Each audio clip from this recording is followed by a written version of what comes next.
नमस्कार दोस्तों, मैं सौरभ आपका एडुगाता में स्वागत करता हूं और आज के वीडियो में हम लोग बात करेंगे आपके 11th स्टैंडर्ड के बारे में।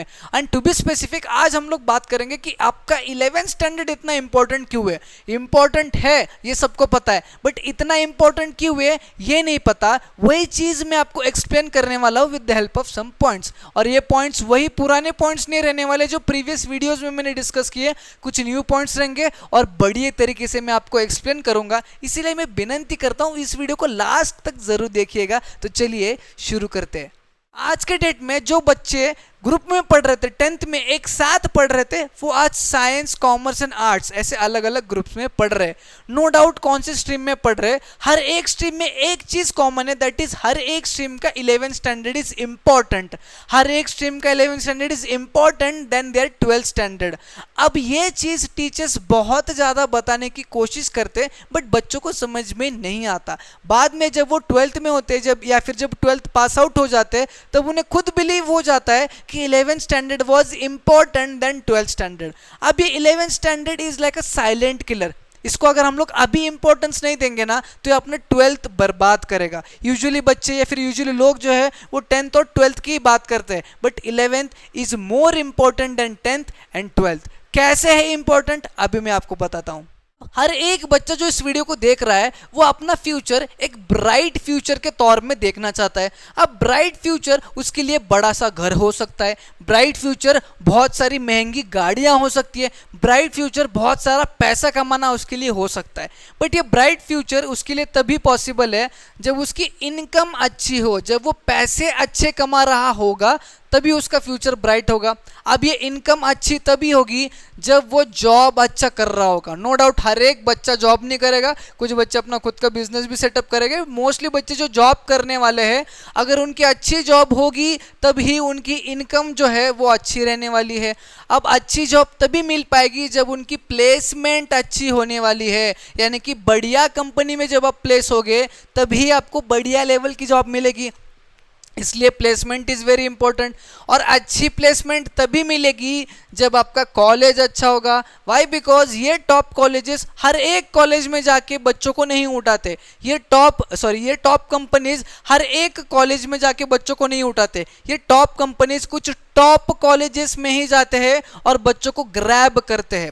तब आपको टॉप कॉलेज या फिर अच्छा कॉलेज मिलना ज़रूरी है। अब अच्छा कॉलेज तभी मिल पाएगा जब आपके मार्क्स जो है वो अच्छे होंगे, और मार्क्स तभी अच्छे बनेंगे जब आपका 12th और 11th की जो पढ़ाई है, वो जो कॉम्बिनेशन पढ़ाई है 11th एंड 12th की, वो अच्छी हो जाए। अगर आपकी 11th एंड 12th की पढ़ाई अच्छी हो चुकी है तो नो डाउट आपके मार्क्स भी अच्छे आ सकते हैं। अब 11th एंड 12th की ओवरऑल पढ़ाई तभी अच्छी होगी जब आपका फाउंडेशन, जब आपका 11th स्टैंडर्ड अच्छा होगा या फिर 11th स्टैंडर्ड बहुत अच्छे से आपने कर लिया है। इसीलिए 11th स्टैंडर्ड का बहुत ज़्यादा इंपॉर्टेंस है आपके खुद के फ्यूचर में। समझ में आ रहा है आपको? फ्यूचर बढ़िया चाहिए तो फिलहाल 11th स्टैंडर्ड पे कॉन्सेंट्रेट कीजिए। जितने अच्छे से आपकी 11th स्टैंडर्ड जा सकती है, जितने अच्छे से आप अपने 11th स्टैंडर्ड कर सकते हो, उतने अच्छे से आप 11th को प्रिपेयर करना स्टार्ट कीजिए। अब हम लोग कुछ पॉइंट्स डिस्कस करते हैं जिनको आपको 11th स्टैंडर्ड में जानना इज वेरी इंपॉर्टेंट। ठीक है, अब ये सारे पॉइंट्स 12th के बच्चों के साथ बैठ के डिस्कस किए। मोस्ट कॉमन पॉइंट्स जो है वही मैं डिस्कस करने वाला हूँ। सबसे पहला पॉइंट जो निकल के आता है that is poor time management. अब जब 12th के बच्चों ने कहा कि सर 12th में जब हम लोग आए या फिर 12th जब आधा हो चुका था, तब हमें पता चला कि हमारे 11th में जो टाइम मैनेजमेंट था वो बहुत बेकार था, पुअर टाइम मैनेजमेंट था। तब हमने हमारे टाइम को सही से यूटिलाइज नहीं किया, सही से मैनेज नहीं किया। जो 24 घंटा हमें मिल रहा था दिन का, उस 24 घंटे को हमने अच्छे से मैनेज नहीं किया। तो आप बच्चों को यही यहाँ से जानना है कि आपका जो भी टाइम है आपको सही से यूटिलाइज करना है। इसके पहले जब आप 10th में थे तब टाइम मैनेजमेंट वर्ड से आपका कुछ ज़्यादा लेना देना नहीं था। वाई? बिकॉज लास्ट के 2-3 महीने में ही आपने पढ़ के 80% से लेके 95% तक स्कोर किया बच्चों ने लास्ट के 2-3 महीने में पढ़ के। बट यही चीज़ 11th और 12th में नहीं होने वाली है। इसीलिए टाइम मैनेजमेंट वर्ड को सीरियसली लेना बहुत ज़रूरी है। जो 24 घंटे आपको मिल रहा है इसको प्रॉपरली डिवाइड करना बहुत ज़रूरी है। कितने घंटे आप पढ़ने वाले हो कोचिंग में, कितने घंटे आप पढ़ने वाले हो एज अ सेल्फ स्टडी, कितने घंटे फैमिली के साथ टाइम स्पेंड करोगे, कितने घंटे दोस्तों के साथ करोगे, कितने घंटे सोने के लिए करोगे, ये सारे चीज़ें को मैनेज करना इज़ वेरी इंपॉर्टेंट। मेरी मानो तो जब भी आप टाइम मैनेजमेंट कर रहे हो तो टाइम मैनेजमेंट में आपका सेल्फ स्टडी जो रहने वाला है, सेल्फ स्टडी को ज़्यादा इम्पोर्टेंस देना, क्योंकि अभी फ़िलहाल 11th एंड 12th में सबसे ज़्यादा इम्पोर्टेंट यही है। आपको दोस्तों से मिलना, सोशल मीडिया पे टाइम कंज्यूम करना या फिर बाहर ज़्यादा घूमने जाना, ये सारी चीज़ें जितने ज़्यादा हो सकती है उतना अवॉइड करिए, क्योंकि ये सारी चीज़ों का रिग्रेट आपको 12th में पक्का होने वाला है। इसीलिए अभी से हर एक दिन का, हर एक घंटे का, हर एक मिनट का हिसाब रखना स्टार्ट कर दीजिए। वाई? बिकॉज आपके लिए हर एक दिन, हर एक घंटा, हर एक मिनट अभी से इंपॉर्टेंट है। जब ये सोच के आप प्रिपरेशन स्टार्ट करोगे तब जाके आपकी प्रिपरेशन जब खत्म होगी तब वो अच्छे तरीके से खत्म होगी। यूजुअली 80% ऑफ बच्चों की 11th बर्बाद हो चुकी होती है और 12th स्टैंडर्ड में वो सीरियसली लेना स्टार्ट करते हैं। और जो 20% ऑफ द स्टूडेंट्स है जिन्होंने अपने 11th को इंपॉर्टेंस दिया होता है, जिन्होंने अपने 11th के टाइम को सही से मैनेज किया होता है, वही बच्चे थोड़ा सा अच्छी तरीके से आगे जा पाते हैं। अगली चीज जो निकल के आती है, सिलेबस को सही से प्लान करना बहुत जरूरी है। अभी आप 11th स्टैंडर्ड में हो तो 11th स्टैंडर्ड का क्या सिलेबस रहने वाला है, आपके 11th स्टैंडर्ड में क्या सिलेबस रहने वाले, कितने टॉपिक्स रहने वाले, कितने चैप्टर्स रहने वाले, हर एक टॉपिक को, हर एक चैप्टर को प्लान करना ज़रूरी है। कितने टाइम में मुझे ख़त्म करना है, इस टॉपिक को कितने दिन देना है, कितने घंटे देना है, इस चैप्टर को कितने दिन देना है, कितने घंटे देना है, इस सारे चीज़ों को प्लान करना ज़रूरी है। नो डाउट आपके कोचिंग में प्लान कर रहा होगा, आपके कोचिंग में पढ़ा रहे होंगे, बट कोचिंग में जो चीज़ पढ़ा रहे हैं क्या आपको 100% पूरा समझ में आ रहा है? मोस्ट प्रोबेबली नहीं आ रहा होता है। तो जो चीज़ समझ में नहीं आ रही है उसको पैरेलली घर में कैसे समझ ले, उसको पैरेलली घर में कैसे पढ़ के कंप्लीट करे, इस चीज़ को भी ध्यान में रखना वेरी इंपॉर्टेंट। और जितने जल्दी आप 11th का सिलेबस ख़त्म करोगे अच्छे से, उतने जल्दी आप 12th का सिलेबस स्टार्ट कर पाओगे। और जब 12th का सिलेबस स्टार्ट करोगे, सिमिलरली आपको 12th का भी सिलेबस प्लान करना है, कितने टॉपिक्स है, कितने चैप्टर्स है, और हर एक टॉपिक को कंप्लीट करने के लिए कितना टाइम लगने वाला है, मेरा पूरा 12th का सिलेबस ख़त्म करने के लिए कितना टाइम लगने वाला है, ये पूरा प्लानिंग करना बहुत ज़रूरी है। किसी भी एंट्रेंस एग्जाम की प्रिपरेशन जब आप कर रहे हो तो सबसे पहले आपके सामने सिलेबस आना चाहिए। सिलेबस के अकॉर्डिंग पढ़ना इज़ वेरी इंपॉर्टेंट। और यहाँ पे टाइम डेडलाइन दे देना 11th एंड 12th के सिलेबस को। जितना जल्दी सिलेबस खत्म कर पाओगे दोनों का, उतना ज़्यादा टाइम आपको प्रैक्टिस के लिए मिलने वाला है, which will be very important for you guys. अगला पॉइंट जो निकल के आता है, that is concept is the king. अभी 10th तक रट्टूबाजी जो आप कर रहे थे, आप मतलब हर एक बच्चा नहीं, मोस्ट ऑफ द बच्चे जो कर रहे थे वो यहाँ पर चलने वाला नहीं है। वाई? बिकॉज यहाँ पर सारी चीज़ें कंसेप्ट के आजू बाजू में ही है। ठीक है, यहाँ पर जो क्वेश्चंस आपको सॉल्व करने हैं, सारे questions will be application based. सारे क्वेश्चंस जो आप सॉल्व करने वाले हो या फिर जो क्वेश्चंस को आप फेस करने वाले हो, सारे क्वेश्चंस जो रहने वाले हैं एप्लीकेशन बेस्ड क्वेश्चंस रहने वाले हो। और इन क्वेश्चंस को आप तभी सॉल्व कर पाओगे जब आप किसी भी कंसेप्ट को इस साइड से जान रहे हो, उस साइड से जान रहे हो, इस साइड से जान रहे हो और ये साइड से जान रहे हो। यानी कि एक कंसेप्ट को आप हर एक साइड से जब जानना स्टार्ट करते हो या फिर जान रहे होते हो, तब आप इन कंसेप्ट के बेस्ड पे जो क्वेश्चन पूछे जाते हैं उनको सॉल्व करने को ट्राई कर सकते हो, उनको सही से सॉल्व कर सकते हो। और जब तक आप एक कंसेप्ट को नहीं समझते, कंसेप्ट में क्या दिया है, क्यों दिया है, ये जब तक आप नहीं जानोगे तब तक आप क्वेश्चंस को सॉल्व नहीं कर पाओगे। जितना इजी लग रहा है उतना इजी है नहीं। 10th की तरह नहीं है कि 10 क्वेश्चन दिए 10 में से 2 क्वेश्चन आएंगे, नहीं, आपको हजारों क्वेश्चन, लाखों क्वेश्चंस को सॉल्व करना पड़ेगा। और वो क्वेश्चंस तभी आप सॉल्व कर पाओगे जब आपको हर एक कंसेप्ट की जानकारी है, हर एक कंसेप्ट क्या कहना चाहता है ये जब आपको पता होगा तभी आप उन क्वेश्चंस को सॉल्व कर पाओगे। तो मेरी मानो तो हर एक चीज, हर एक टॉपिक के कंसेप्ट को ढंग से पढ़ना। नो डाउट कितने सोर्सेस, कितने रिसोर्सेस आपको लगेंगे, जितने भी रिसोर्सेस आपको लग रहे हैं सारे रिसोर्सेस को कलेक्ट करो, बट कंसेप्ट को समझना इज वेरी इंपॉर्टेंट। समझ गया है? अगला जो पॉइंट निकल के आता है दैट इज डाउट्स को इग्नोर बिल्कुल भी मत करना। साइंस स्ट्रीम हो या कॉमर्स स्ट्रीम हो, अगर मैं रैंडमली 100 स्टूडेंट्स को उठाता हूँ, मैं अगर रैंडमली 100 स्टूडेंट्स को उठाता हूँ और उनकी पढ़ाई किस तरह से चल रही है अगर उसको एनालाइज करता हूँ, तो what I will get is out of these 100 students 20 से 30 बच्चे यानी कि 20 to 30 स्टूडेंट्स होंगे जिनकी पढ़ाई ढंग से चल रही होती है, ठीक है, without any kind of disturbance. अब जो 70 to 80 बच्चे हैं बचे हुए, उनकी पढ़ाई ढंग से नहीं चल रही होती है ड्यू टू सम सर्कमस्टांसेस। अब ये सर्कमस्टांसेस मतलब डाउट्स होते हैं, बिकॉज ऑफ दीज डाउट्स उनके हर एक टॉपिक क्लियर नहीं हो पाते और इस प्रकार से वो 100 टॉपिक्स को पढ़ लेते हैं आधा अधूरा। मतलब हर एक टॉपिक में ये पार्ट नहीं समझ में आया, छोड़ दिया, नेक्स्ट टॉपिक में इतना पार्ट नहीं समझ में आया, छोड़ दिया। इस तरह से ये बच्चे 100 टॉपिक पढ़ेंगे, वो भी आधा अधूरा। बट यहाँ पर 20-30 बच्चे जो पढ़ रहे हैं वो 100 टॉपिक्स पढ़ रहे बट कंप्लीटली पढ़ रहे। यही गलती आप लोगों को नहीं करनी है। जब आप डाउट्स को इग्नोर करना स्टार्ट कर दोगे तो वो डाउट्स का बोझा बनेगा, ओवरलोड होगा और वो जाके कन्वर्ट हो जाएगा आपके बैकलॉग्स में। किस में कन्वर्ट हो जाएगा? बैकलॉग्स में। बहुत सारे टॉपिक्स, बहुत सारे चैप्टर्स आपके पीठ पर एक लोड की तरह मंडरा रहे होंगे। वाई? बिकॉज अपने डाउट्स को तभी इग्नोर किया जब आपको पढ़ा रहे थे। डाउट्स को बिल्कुल भी इग्नोर नहीं करना है, डाउट्स को जितने जल्दी हो सकता है क्लियर करो। अब डाउट्स को क्लियर करना है तो आपके कोचिंग में अगर कोई टीचर है अदर देन द टीचर जो आपको पढ़ा रहा है, उनके बिना जो अलग टीचर, कोई अलग टीचर अगर है तो उनसे पूछिए, उनसे जाके क्लियर करवाइए। अगर कोचिंग में नहीं हो रहा है तो आपके फ्रेंड सर्कल्स में पूछिए। अगर आपको कोई फ्रेंड भी हेल्प नहीं कर पा रहा है तो आप YouTube की मदद लीजिए।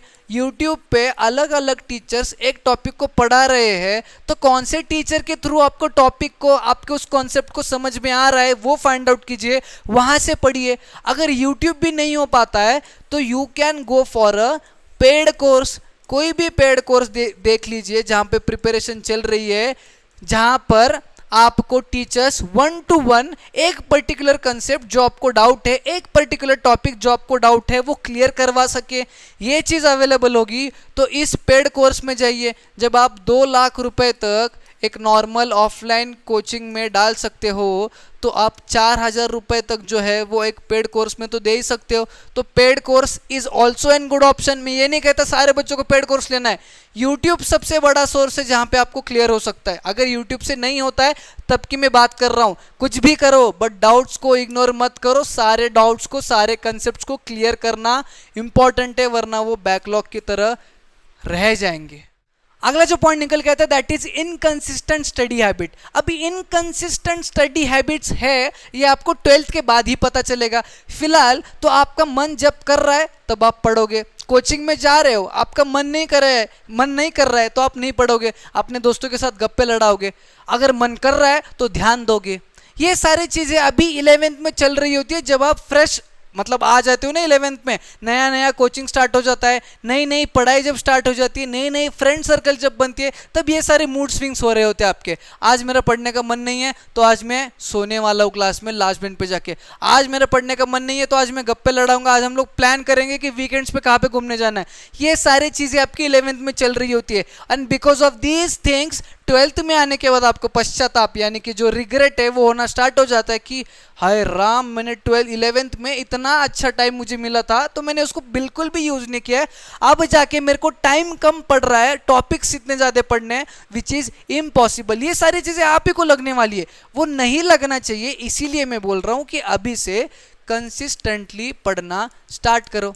आप मुझे अब ट्रोल करोगे कि क्या है यार, हर कोई आके बोल रहा है कंसिस्टेंटली पढ़ो, कंसिस्टेंटली पढ़ो। नहीं आता है हमें कंसिस्टेंटली पढ़ना, नहीं होता है हमसे हर रोज पढ़ाई। तो मैं आपको इस पे भी सोल्यूशन देता हूँ। अगर आपसे हर रोज की 1 घंटे की पढ़ाई हो रही है तो इट्स गुड। पहले 1 घंटा पढ़ना स्टार्ट कीजिए। 1 वीक के लिए 1 घंटा पढ़ना स्टार्ट कीजिए। अगले वीक में 1 घंटे का 1 घंटा 30 मिनट्स कर दीजिए। 1.5 आवर्स के लिए पढ़ना स्टार्ट कीजिए। उसके बाद अगले 1-2 वीक्स में आप और 30 मिनट्स ऐड कीजिए, 2 घंटे पढ़ना स्टार्ट कीजिए। ठीक है, अब उसके और 2-3 वीक बाद आप 2.5 आवर्स पढ़ना स्टार्ट कीजिए। धीरे धीरे अपने टाइम पीरियड को बढ़ाइए। मैं ये नहीं कहता कि डे 1 से 3 घंटा, 4 घंटा, 6 घंटा पढ़ना स्टार्ट कीजिए, नहीं, वो नहीं होने वाला है पॉसिबल। इसीलिए आप ये चीज़ फॉलो कर सकते हो, पहले 1 घंटा पढ़ो, फिर धीरे धीरे आधे आधे घंटे का टाइम जो है वो बढ़ाते जाओ, एंड एट द एंड आपका टाइम जो भी होगा 3 या फिर 3.5 घंटे का सेल्फ स्टडी का टाइम, वो आपके लिए बढ़िया रहने वाला है। बट डेली पढ़ना इज इंपॉर्टेंट। जब आप कंसिस्टेंटली पढ़ना स्टार्ट करोगे ना, तो 12th में जितने भी प्रॉब्लम्स आने वाले हैं वो प्रॉब्लम्स अपने आप रिजॉल्व हो जाएंगे। सबसे बड़ा प्रॉब्लम इस पढ़ाई के लिए बैठना, सबसे बड़ा प्रॉब्लम इस पढ़ाई के लिए बैठना। अगर आप कंसिस्टेंटली पढ़ने स्टार्ट कर देते हो, आपकी एक अच्छी हैबिट लग जाती है, तो आगे आने वाले सारे प्रॉब्लम्स अपने आप जो है वो छूट जाएंगे। समझ में आ गया आपको? ये चीज़ ध्यान में रखना कि हमें 2 साल के लिए 11th एंड 12th में कंसिस्टेंटली पढ़ना है। अगला पॉइंट जो निकल के आता है that is notes and revision. अब नोट्स एंड रिवीजन आपके लिए सप्लीमेंट्स की तरह काम करेंगे, जो घड़ी घड़ी में आपको बहुत ज़्यादा इंपॉर्टेंट है, आपके साथ उनका बहुत ज़्यादा इंपॉर्टेंस रहने वाला है। अब अगर मैं पहले नोट्स की बात करूं, तो जो टॉपिक आपके क्लास में, आपके कोचिंग में, आपके ऑनलाइन कोचिंग हो, ऑफलाइन कोचिंग हो, या फिर आप तो टॉपिक्स यूट्यूब से पढ़ रहे हो, जब आप उन टॉपिक्स को पढ़ते हो, जब आप उन टॉपिक्स को पढ़ने के बाद जब आपको वो टॉपिक समझ में आता है, तो जो कुछ भी आपको समझ में आया ना, शॉर्ट फॉर्म में उसका नोट्स बनाना शुरू कीजिए। आपके खुद के हैंड रिटन नोट्स होना बहुत ज़रूरी है।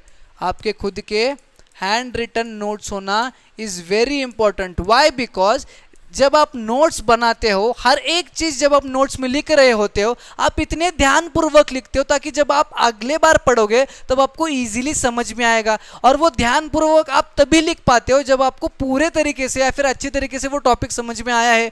जब आपको समझ में आता है तभी आप लिख पाते हो। इसलिए खुद के hand written notes are very very important. No doubt आपके कोचिंग आपको बढ़िया नोट्स प्रोवाइड कर रहे, नो डाउट कुछ टॉप एजुकेटर्स आपको बहुत अच्छे नोट्स प्रोवाइड कर रहे, तब भी आपको सेल्फ मेड नोट्स पे ध्यान देना इज वेरी इंपॉर्टेंट। वो आपके लिए ज़्यादा बेनिफिशियल रहने वाला है। डबल रिवीजन, 2 बार आप पढ़ोगे एक चीज़ को लिखते समय, इसीलिए notes banana is very important.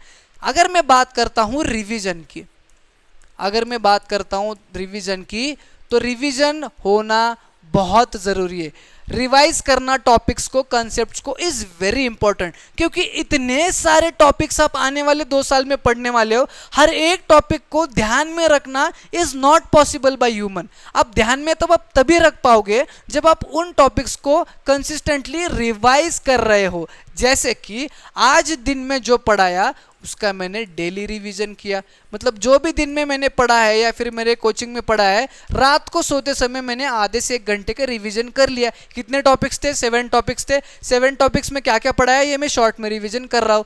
अब डेली रिवीजन जब आप अगले 6 दिन के लिए करते हो, तो वीकेंड पे या फिर संडे में आप वीकली रिवीजन कर सकते हो कि वीक में मुझे कितने टॉपिक्स पढ़ा है और हर एक टॉपिक में क्या पढ़ाया था, ये आप रिवाइज कर सकते हो। जब आप वीकली रिवीजन्स करोगे, उसी तरह से आप मंथली रिवीजन भी कर सकते हो। और एक मंथ में कितने टॉपिक्स पढ़ा है, कितने चैप्टर्स पढ़ा है, ये सारे जब चीज़ें आप रिवाइज कर लेते हो तो वो आपको मेमोराइज करने में बहुत ज़्यादा मदद करेगी। जैसे 11th स्टैंडर्ड खत्म हो गया, 11th स्टैंडर्ड खत्म होने के बाद 11th स्टैंडर्ड के टॉपिक्स कितने थे, कितने टॉपिक्स थे, कितने चैप्टर्स थे, क्या क्या पढ़ाया था, ये सारे चीज़ें दिमाग में रहना ज़रूरी है जब आप 12th स्टार्ट कर रहे हो। मोस्ट प्रोबेबली बच्चों का होता है जब 12th स्टार्ट कर रहे हो तब 11th भूल चुके हैं, 11th का रिसेंट पढ़ाया हुआ टॉपिक भी उन्हें याद नहीं आता है।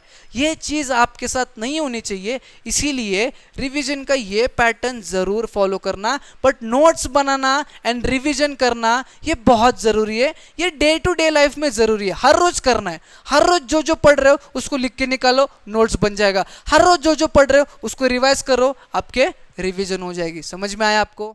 अगला पॉइंट जो निकल के आया था दैट इज अच्छे टीचर्स या फिर अच्छे मेंटर्स को फॉलो करना जरूरी है। अब जो आप प्रिपरेशन कर रहे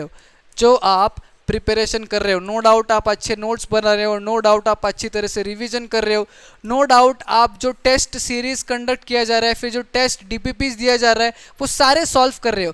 बट आपको इम्प्रूवमेंट की ज़रूरत है या नहीं, कहाँ कहाँ पर आपको इम्प्रूवमेंट की ज़रूरत है, कहाँ कहाँ पर इम्प्रूवमेंट की ज़रूरत नहीं है, ये सारे चीज़ें बताने के लिए, इसको छोड़ के भी जो पर्सनल डाउट्स होते हैं या फिर जो प्रॉब्लम हम लोग फेस कर रहे होते हैं प्रिपरेशन के टाइम पे, वो सारे प्रॉब्लम्स को रिजॉल्व करने के लिए या फिर एक गाइडेंस देने के लिए एक टीचर या फिर एक मेंटर होना बहुत ज़रूरी है। नो डाउट सारे टीचर्स अच्छे होते हैं, मैं किसी टीचर को मतलब ऐसा मतलब कुछ बोल नहीं रहा, सारे टीचर्स अच्छे होते हैं, बट एक टीचर ऐसा होता है जिससे आप पर्सनली कनेक्ट कर पाते हो, इजीली और अच्छे तरीके से कनेक्ट कर पाते हो। जो भी आपके मन में डाउट चल रहा है या फिर जो भी प्रॉब्लम फेस कर रहे हो, आप इजीली बता सकते हो, उनसे पूछ सकते हो। तो ऐसे टीचर्स को, ऐसे मेंटर्स को रखना बहुत ज़रूरी है, उनको फॉलो करना बहुत ज़रूरी है। वो जैसे कह रहे हैं उनकी बात सुनना भी ज़रूरी है। आप जो कुछ कर रहे हो वो कितना सही है कितना गलत है वो बताने वाले मेंटर्स रहने चाहिए। तो ऐसे मेंटर्स और ऐसे टीचर्स को फॉलो करना is very very important. Okay, तो आई होप आपको सारे पॉइंट जो है वो समझ में आ चुके होंगे। तो अगर आपको सारे पॉइंट समझ में आए हैं ना, तो आपके सारे फ्रेंड्स में इस वीडियो को शेयर कीजिएगा, ज़्यादा से ज़्यादा बच्चों में शेयर करके इस वीडियो को लाइक करके जाइए, और नए हो तो चैनल को सब्सक्राइब करके जाइए। हम मिलेंगे न्यू वीडियो में।